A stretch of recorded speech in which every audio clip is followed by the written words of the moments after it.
Decodificando o DNA, com Maiana Zates.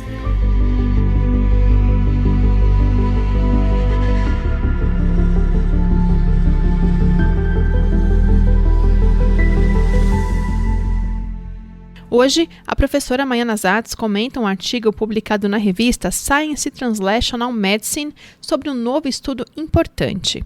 Cientistas identificaram em pessoas de meia idade proteínas que podem estar associadas a um risco maior de desenvolver demência. Professora, o que chamou a atenção nesse trabalho?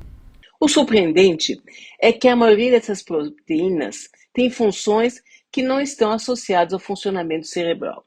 E como foi feita a pesquisa? Foram coletadas amostras de sangue de 10.000 participantes com idade média entre 45 e 60 anos. O estudo começou em 1987.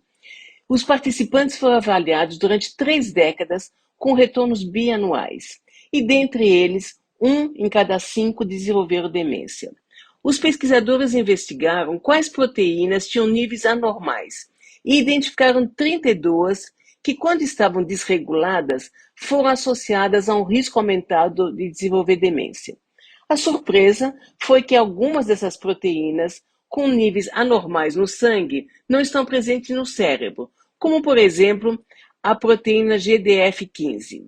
Segundo Keenan Walker, o primeiro autor da publicação, apesar dessas proteínas isoladamente não permitirem estimar o risco de desenvolver demência, elas poderiam contribuir para melhorar outras estimativas, isto é, em conjunto com a história familiar. Quais são essas proteínas?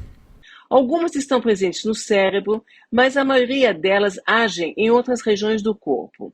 Algumas estão associadas ao processo de proteostases, isto é o processo que regula o equilíbrio entre as proteínas dentro das células e, consequentemente, no organismo como um todo. E esse processo de regulação é importante para prevenir que as proteínas formem agregados, como, por exemplo, placas amiloides e a tau, que são encontradas nos cérebros de pessoas que faleceram com doença de Alzheimer. Outras proteínas estão associadas ao sistema imune, o que faz sentido, porque há muitas evidências acerca do papel do sistema imune inato e adaptativo ao envelhecimento saudável e na demência.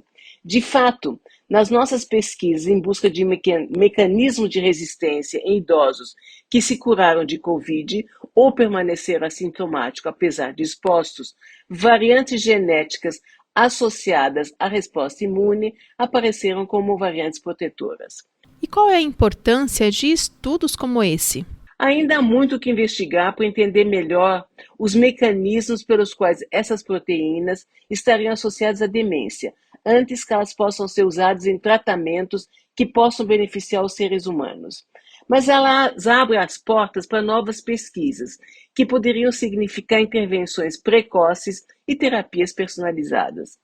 Lendo essa pesquisa, me lembrei de um trabalho no qual o cientista estava estudando uma família colombiana gigantesca com uma forma hereditária da doença de Alzheimer, causada pela mutação no gene denominado presilinina.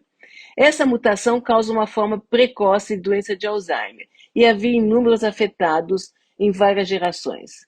É importante lembrar que a maioria dos casos de doença de Alzheimer não são hereditários, isso é, não se transmitem diretamente de uma geração para outra.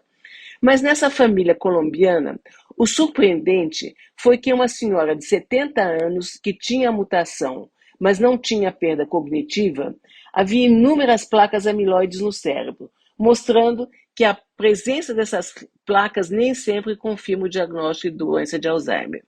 O estudo genômico dessa senhora revelou a presença de uma mutação rara em outro gene, que teria uma função protetora, o que abriu novos caminhos a serem pesquisados. Às vezes, uma exceção pode significar uma mudança de paradigma. Eu, Fabiana Maris, conversei com a professora Maiana Zates. Decodificando o DNA, com Maiana Zates.